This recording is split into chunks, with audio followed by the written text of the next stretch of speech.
오늘은 철로역정 설교 시리즈 12번째 고난과 환난 뒤에 숨은 하나님의 위로라는 제목으로 함께 하나님의 말씀을 나누려고 합니다.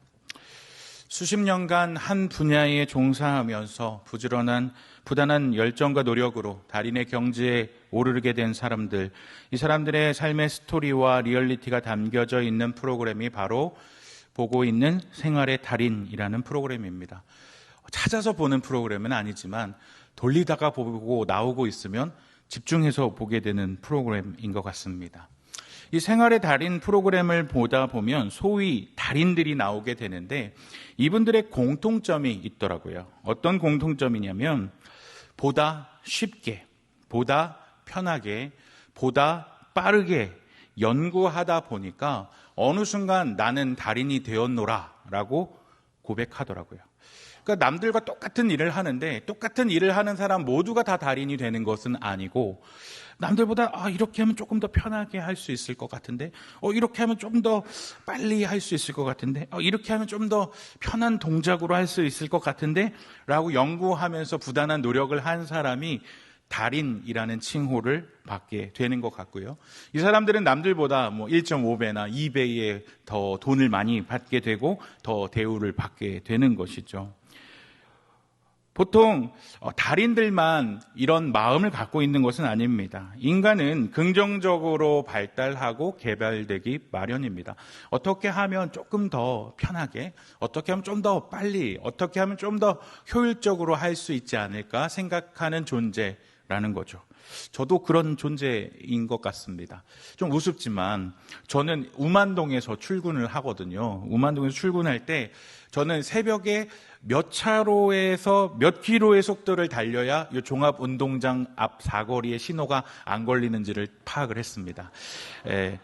제가 이 1년 반 동안 이제 출근을 하다 보니까 새벽에 몇 킬로로 몇 차선을 달려야 여기를 이 주황불에서 간당간당한데 여기를 몇 킬로로 딱 통과를 하면 교회까지 신호에 안 걸리고 탁 넘어가는 거거든요. 요거를 안 걸리고 탁 넘어가면 교회에 7분 안에 도착할 수 있어요. 근데 그 신호에 딱 도착하는 순간 12분으로 늘어납니다. 신호가 길어요. 그래서 새벽에 좀 늦잠을 잤다 라고 생각하는 때는 여기에서는 제가 달려줘야 되는 거구나. 그러면 그 신호를 딱 통과를 하게 되면 늦었음에도 불구하고 7분 안에 들어오는 은혜가 있는 것이죠. 출퇴근할 때는 여기가 또 경수대로가 엄청 많이 막히지 않습니까? 그러면 나름대로 또 날짜별로 분석을 합니다. 화요일에는 3차로가 좀 덜 막히고, 이 목요일에는 차량 이동이 적기 때문에 어느 차로를 타도 상관이 없고, 요일별로 출퇴근길의 차선을 분석합니다. 1년 반이라는 세월 동안 아무 생각 없이 운전하지는 않고 그나마 이쪽 차선이 좀 덜 막히는구나. 이쪽 차선에 차들이 초행자들이 많아. 행궁동 가는 초행자들이 많으니까 눈치 없이 끼어드는 사람들이 있어서 차량이 막혀. 그러니까 1차로로 가야 돼. 이런 노하우들이 쌓이게 되는 거죠. 그러다 보니까 별것 아닌 1년 반 동안의 세월 동안 저는 요 길에 왔다 갔다 하는 데는 남들보다 빠르게 가는 데는 나름의 노하우를 획득했다라는 거죠. 제 예를 들어 드렸지만 인간에게는 누구나 이러한 향상심이 있다라는 거예요. 누구보다 남들보다 조금 더 편해지고 싶고 비용 대비 성과를 이루고 싶고 쉽고 빠르고 효율적으로 결과를 얻고 싶어 합니다. 이런 과정이 있으니까 인간은 발전을 해왔다라는 것이죠. 그런데 이런 사람도 혹시 있을까요? 남들보다 일부러 더 힘들게, 일부러 더 느리게, 더 비효율적으로 일하는 사람은 적어도 없을 것 같아요. 그런데 문제는 이러한 효율을 추구하고 편하고 빠른 걸 추구하는 발전이라는 것이 신앙과 믿음이라는 영역에도 어느샌가 젖어들어가고 있지는 않나를 생각해 보게 된다는 거예요. 내가 편할 때, 내가 원할 때 예배를 드리고 만약에 예배를 드리기 어려운 환경이다. 요즘 온라인 예배도 좋던데 온라인 예배도 드리면 좋겠다. 더 좋은 공간에서 더 좋은 음향 환경에서 예배를 드려도 좋지 않을까? 소위 효율이라는 탈을 쓴 인본주의적 신앙이 한국교회에 만연해 있는 것이 사실입니다. 우리에게는 이런 모습이 없다라고 할 수 있을까요? 물론 신앙에서 효율을 따지지 말고 무조건 예전처럼 덮어놓고 우직하게 아멘 하면서 나아가는 것이 무조건 좋다라고 말하자는 것은 아닙니다. 그런데 예전을 떠올려 보십시오. 예배 시간이 어땠을까요? 지금처럼 1시간 안에 끝났나요? 금요 기도회를 할 때는 소위 철야라는 걸 하지 않았었나요? 주일날은 오후 예배, 아니요, 저녁 예배를 했었었죠. 그런데 어느 순간 성도들이 편하다는 이유로, 성도들이 예배 드리기에 좋다는 이유로 갖가지 이유를 대면서 어떻게 보면 우리는 편안과 효율과 시스템을 바꿔온 것은 아닐까. 그리고 우리 자신도 내 효율, 내 편의, 내가 좋으니까 라는 이름 하에 이러한 흐름에 동승하고 있는 것은 아닌지 고민해 볼 필요가 있다라고 생각합니다. 이러한 흐름이 점점 커져간다면 우리의 자녀 세대, 우리의 손자, 손녀 세대는 어떠한 신앙생활을 하게 될 것인지 심각한 우려를 금하지 못하게 됩니다. 오늘 성경을 살펴보게 되면 우리가 계속해서 철로 역정의 크리스찬의 여정에 동참하고 있는데, 이 크리스찬은 남들이 가고자 하는 효율적인 길, 편해 보이는 길, 당연히 가야 할 길에 역행하고 있는 모습을 보입니다. 공교롭게도 제가 3주 전에 설교를 했을 때 십자가의 언덕에서 천사들을 만났다는 장면과 이어지는 내용을 제가 또 바로 설교하게 되었는데요. 십자가의 언덕을 지나서 크리스찬이 고난의 언덕이라는 곳에 도착하게 됩니다. 저 높게 보이는 곳이 바로 고난의 언덕이에요. 크리스찬 양 옆에는 2명의 동행이 존재하게 되는데, 이 동행의 이름이 뭐였냐면 허레와 위선이라는 사람입니다. 자, 이 둘 옆에는 그 곧게 솟아있는 직선의 길 옆에는 오른쪽과 왼쪽에 작은 길이 보이지만, 이 길은 높은 고바우길이 아니라 평탄해 보이는 길입니다. 자, 이제 길을 선택해야 합니다. 그런데 크리스찬은 어느 길을 선택할까요? 나는 좁은 길에서 직선으로 나 있는 곧고 험한 길을 선택하겠노라 라고 외칩니다. 효율을 생각한다면, 속도를 생각한다면, 편함을 선택한다면 당연히 오른쪽으로도 가고 왼쪽으로도 가고 편한 길을 가야 당연한 것 아니겠습니까? 그런데 저 깎아질 듯이 높은 저곳을 크리스찬은 선택하고요.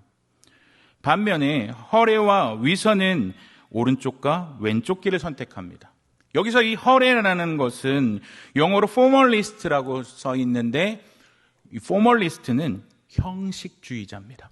겉은 그럴싸한 폼을 가지고 있는데 겉만 그렇다라는 거예요. 이론만 가지고 있는 사람, 형식에 구애되는 딱딱한 사람이란 뜻을 갖고 있어요. 반대쪽에 있는 위선이라는 사람은 어떤 사람일까요? 겉으로는 그렇게 보이지만 그런 척하는 사람을 위선이라고 부릅니다. 이들은 양심 없는 사람이에요. 이들이 처음부터 같이 여정을 했던 것이 아니라 이들은 고난의 언덕 앞에서 만납니다. 그리고 오른쪽 길과 왼쪽 길로 가더라도 우리가 가는 시온성에 도착할 수 있을 거라고 크리스찬을 유혹해요. 굳이 저 곱고 험한 길이 아니어도 시온성에 갈 수 있어 라고 크리스찬을 유혹합니다. 그리고 평탄하고 좋은 길인 오른쪽 길과 왼쪽 길을 선택합니다. 그리고 크리스찬과 헤어지게 돼요. 내용을 중간에 스포하겠지만 이들은 여기서 헤어지게 되니까요. 결국 그들이 간 길의 이름은 무엇이었냐면 위험, 멸망이었습니다. 효율과 편함과 눈에 보기에 좋은 것을 선택하러 갔던 형식주의자와 위선자들의 결말은 무엇입니까? 위험과 멸망만이 기다릴 뿐이었다는 것이죠. 사실 그들은 크리스찬이 통과했던 좁은 문을 통과한 자들이 아니었어요. 이들은 좁은 문이 아니라 담을 넘어왔던 자들이에요. 담을 넘어왔다는 것은 무엇입니까? 구원을 위해서 그 어떠한 희생이나 어떠한 대가도 지불하지 않은 자들이에요. 자신의 죄를 회개하지도 않은 자들, 예수님을 따라 자기의 십자가도 지지 않은 형식만 가진 사람, 교회만 나오는 사람, 그런 척하는 사람, 열매 없는 위선자들인 것이죠. 그들은 하나님의 말씀을 따라 살려는 노력도, 순례의 여정을 따라서 자기의 희생이라는 어떠한 노력도 없이 영생이라는 과실만 따먹으려는 자들입니다. 그러한 자들에게 주님은 뭐라고 경고하십니까? 누가복음 14장 27절 말씀을 주님은 경고하십니다. 함께 읽어볼까요? 시작. 누구든지 자기 십자가를 지고 나를 따르지 않는 자도 능히 내 제자가 되지 못하리라. 자기 십자가를 지고 내가 걸어갔던 것처럼 십자가를 지고 따라오지 않는 자는 내 제자가 아니라고 말씀하십니다. 목적이 수단을 정당화한다고 믿는 그들에게는 결국에 무엇이 남습니까? 위험과 멸망만이 남습니다. 평탄한 길로 보이지만 겉만 그럴싸해 보이는 신앙의 끝은 위험과 멸망뿐입니다. 반면에 예수님을 따라가는 순례의 길에는 고난이 따릅니다. 가파릅니다. 숨이 턱끝까지 따라옵니다. 고통이 따라오죠. 그 길을 따라가는 것은 미련해 보이고 효율적이지 않습니다. 그러나 예수님은 효율적인 길을 걸어가신 적이 한 번도 없습니다. 만약에 예수님이 효율적으로 걸어가신다면 베들레헴 마굴간이 아니라 헤로드 왕의 왕자거나 로마 황제의 아들로 태어나셨어야 되지 않을까요? 효율성을 추구하셨어야 했다면 내 앞에 절하면 천하 만물을 너에게 주겠노라 라고 했던 사탄의 시험 앞에서 절하면 되지 않았을까요? 오늘날 효율성을 따지는, 빠른 것을 따지고 편한 것을 따지는 세대 앞에서 주님은 묻고 계십니다. 내가 십자가를 졌듯이 너희도 나를 따라올 준비가, 고난과 환난을 당할 자세가 되어 있느냐? 고린도전서 1장 27절에서 우리가 믿는 믿음을 이렇게 정의합니다. 그러나 하나님께서 세상의 미련한 것들을 택하사 지혜 있는 자들을 부끄럽게 하려 하시고 세상의 약한 것들을 택하사 강한 것들을 부끄럽게 하려 하시며, 우리가 가는 것은 미련해 보이고 약해 보입니다. 하나 그런 것을 통하여 결국에는 그것이 승리하는 반전의 능력을 보여주시는 지혜가 담겨 있는 것입니다. 크리스찬이 정상으로 올라가면서 만난 또 두 명의 인물이 있습니다. 그 두 명의 인물은 겁쟁이와 불신입니다. 그들은 산 정상에 거의 다다른 크리스찬에게 이렇게 얘기합니다. 고난과 미래의 두려움이 있다. 나는 다시 처음으로 이 여정을 시작하기 전으로 돌아가려고 한다 라고 하면서 그들은 그 높은 고난의 언덕을 다시 헐레벌떡 내려갑니다. 그들이 얘기하는 목적은 그거예요. 내가 가보니까 저기에 사자 2마리가 있어. 우린 영생 얻기 전에 저 사자 2마리의 밥이 될 거야. 돌아가야 돼 라고 말합니다.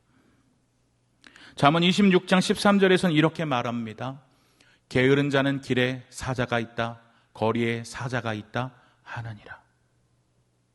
정작 그들은 사자 곁에 가보지 않았습니다. 앞으로 다가올 일에 대해서 신뢰하지 않고 소심하고 무서워하고 두려워하여서 그 여정을 끝까지 가지도 않았던 것이죠. 그들은 사자가 깨어있는지 묶여있는지 확인도 하지 않았습니다. 막연한 순례의 길에 대해서 두렵고 겁이 났고 하나님 약속에 의심을 품어서 도망치고 있는 것입니다. 우리에게도 신앙의 길을 걸어갈 때 이 고난과 미래에 대해서 두려움이 올 수 있습니다. 예수님 믿으면 부자 되고 잘 살고 형통하고 자녀들도 잘 될 줄 알았는데 이렇게 고난 많을 줄 알았으면 내가 뭐하러 예수 믿어? 라고 불신의 마음, 두려워하는 마음, 의심하는 마음, 겁이 생겨날 수 있습니다. 그러나 그 고난과 미래에 대한 두려움을 떨쳐내고 그 고난의 길을 뚫고 지나갔을 때에 그러한 여정 끝에 천국이 있다는 것을 확신하는 믿음이 우리에게 있어야 합니다. 이제 다시 좁은 문에서 난 길을 따라 고난의 언덕을 올라가는 크리스찬에게 포커스를 맞춰보겠습니다. 곁가지로 떨어져 나간 사람들 말고요. 크리스찬은 시작과 함께 험난한 길을 맞이합니다. 처음에는 두 발로 올라갔습니다. 두 발에 힘이 붙기 시작합니다. 두 발로 올라가다가 두 발과 손이 합쳐져 네 발로 기어오릅니다. 숨이 턱까지 차오르고 왜 이렇게 힘든 언덕과 어려움의 언덕과 고난의 언덕을 올라가야 되는지 이해가 되지 않습니다. 그러나 그때 그를 위로하시는 하나님이 있습니다. 시원하고 맑은 물이 솟아나는 샘물을 그는 발견합니다. 갈증이 사라질 때까지 그 물을 마십니다. 이사야 49장 10절 말씀입니다. 그들이 줄이거나 목마르지 아니할 것이며 더위와 볕이 그들을 상하지 아니하리니 이는 그들이 긍휼히 여기는 이가 그들을 이끌되 샘의 근원으로 인도할 것입니다. 누가요? 그들을 긍휼히 여기는 이가. 우리를 긍휼히 여기는 이가 우리를 샘물의 근원으로 인도하신다 말씀하십니다. 우리를 긍휼히 여기시는 예수 그리스도께서 샘물의 근원으로 인도하시는데 그 샘물이 어딥니까? 요한복음 4장 14절 함께 읽어볼까요? 시작. 내가 주는 물을 마시는 자는 영원히 목마르지 아니하리니 내가 주는 물은 그 속에서 영생하도록 솟아나는 샘물이 되리라. 주님께서 영원히 솟아나는 샘물로 우리를 위로해 주시는 거예요. 주님께서 함께 하시고 목마르지 아니하도록 위로해 주시고 내가 너와 함께한다 말씀해 주십니다. 또한 고린도후서 1장에서 사도 바울이 자신의 순례길에서 만난 하나님의 위로를 이렇게 언급합니다. 3절, 4절, 5절 말씀입니다. 찬송하리로다. 그는 우리 주 예수 그리스도의 하나님이시요 자비의 아버지시요 모든 위로의 하나님이시며 우리의 모든 환난 중에서 우리를 위로하사 우리로 하여금 하나님께 받는 위로로서 모든 환난 중에 있는 자들을 능히 위로하게 하시는 이시로다. 그리스도의 고난이 우리에게 넘친 것 같이 우리가 받는 위로도 그리스도로 말미암아 넘치느니라. 예수님께서 우리를 고난 가운데서 위로해 주신다는 거예요. 내 발로 정상 근처에 다다라서 숨이 턱까지 차오랐을 때 거기에서 크리스찬이 발견한 것은 정자를 발견해요. 이 정자 이름이 휴식정입니다. 그곳에서 크리스찬은 잠깐 그곳에 기대어 있습니다.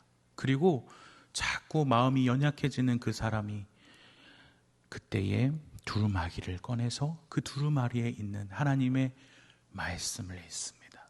그리고 그 말씀으로 인하여 힘을 얻습니다.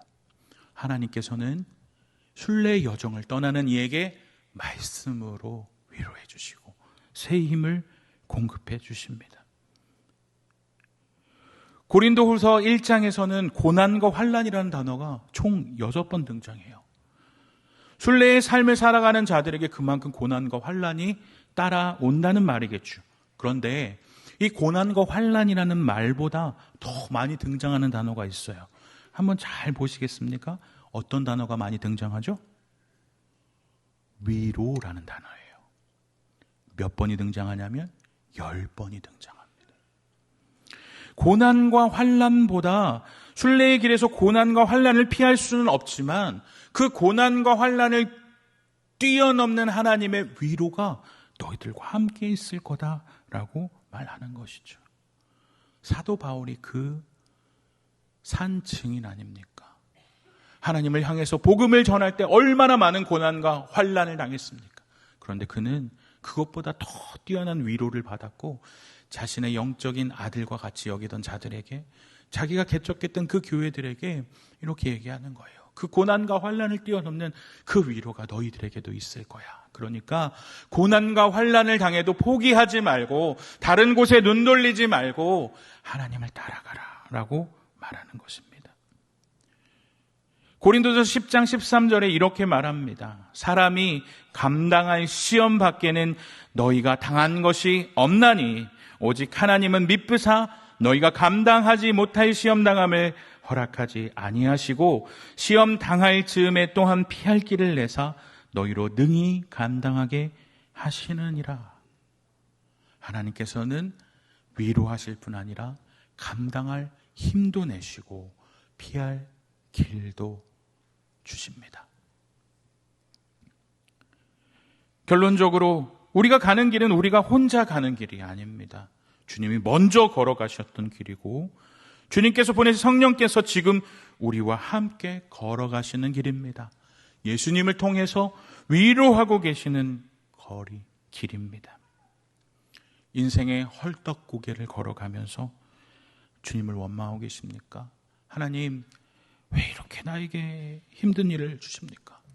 남들은 편한 길로 가고 오른쪽 길, 왼쪽 길로 요리조리 잘 피해가고 남들은 복도 잘 받고 있는데 왜 나는 예수님 믿는데 이렇게 험한 길, 고난 길 가고 남들처럼 잘 안 풀리고 내 자녀들도 이렇게 잘 안 되는 것 같고 인생이 왜 이렇게 고난의 길을 걸어가는 것 같을까요? 그러나 이 길을 통해서 하나님께서는 우리를 연단하시고 제자의 길을 알게 하시며 생명의 길로 인도하실 것입니다. 그 주님을 신뢰하시는 우리 여러분들 되시기를 주님의 이름으로 축복합니다. 기독교는 절대 효율의 종교가 아닙니다. 비효율의 종교며 미련한 종교입니다. 그 미련한 것을 들어 스스로 지혜롭다 여기는 자들을 부끄럽게 하는 종교입니다. 그 주님을 신뢰하시면서 여정 가운데 위로하시는 주님 붙들고 힘들지만 이 헐떡이면서 주님이 걸어가셨던 그 길을 함께 걸어간다면 그 길 끝에서 함께 하시는 주님의 섬세한 위로의 손길을 발견하실 것입니다. 이 시간 함께 찬양 한 곡을 부르시겠는데요.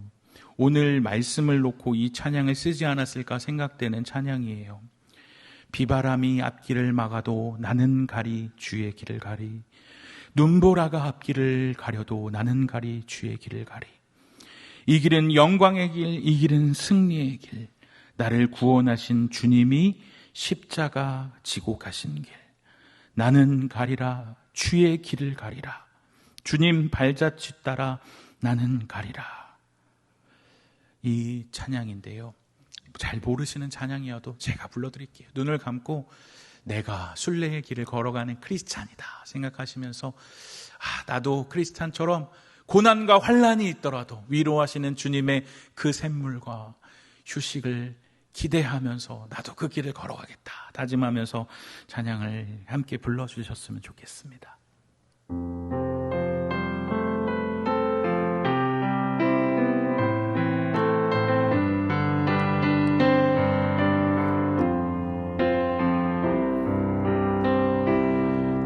비바람이 앞길을 막아도 나는 가리 주의 길을 가리. 눈보라가 앞길을 가려도 나는 가리 주의 길을 가리. 이 길은 영광의 길, 이 길은 영광의 길, 이 길은 승리의 길. 나를 구원하신 주님이 십자가 지고 가신 길. 나는 가리라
모진 발 앞길을 가려도 나는 가리, 주의 길을 가리. 이 길은 고난의 길, 이 길은 고난의 길, 이 길은 생명의 길. 나를 구원하신 주님이 십자가 지고 가신 길, 나는 가리라.